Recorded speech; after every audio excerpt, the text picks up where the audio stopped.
Florida ranks number 3 for wage growth since 2019. It's a great headline, but there's more to it. Welcome to Dre's Take.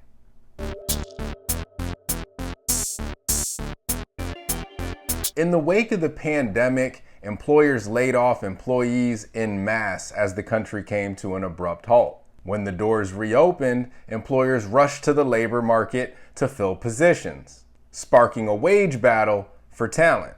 This drove up wages considerably. In the background, however, an economic storm was brewing, and its name? Inflation. As the government printed trillions of dollars to stimulate economic activity and spending, too many dollars were fighting over too few goods, with supply chain disruptions making it difficult for suppliers to keep things on the shelves. This drove up the cost of nearly everything, to the tune of about 19 or 20% in some estimates. So even as wages rose, many states were unable to keep pace with the rate of inflation. Some merely broke even, and a select few states actually outpaced inflation. Those states tended to be the more scenic types, where the rise in remote work allowed workers who were now commanding higher pay to choose destinations they'd find more enjoyable, many ditching the big coastal cities in the process. The winners of that influx of higher paid remote workers saw wages that exceeded inflation.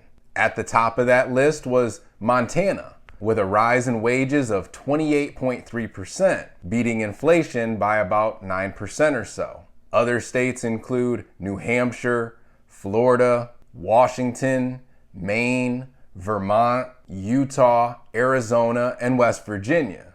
Florida coming in the number 3 spot with a rise in wages of 27.3%, beating inflation by about 8% or so. Overall, wage growth in the country is flat once you account for inflation, which is why most people still feel like they just can't get ahead even though they're earning more. And for the states that topped this list, there's a downside.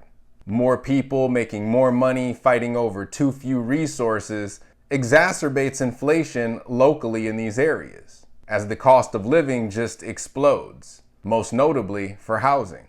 Anyways, if there's anything I can do for you buying, selling, investing in real estate in the Central Florida area, I'm always happy to help. Feel free to reach out. And until next week, that's Dre's Take. All right, y'all. Take care.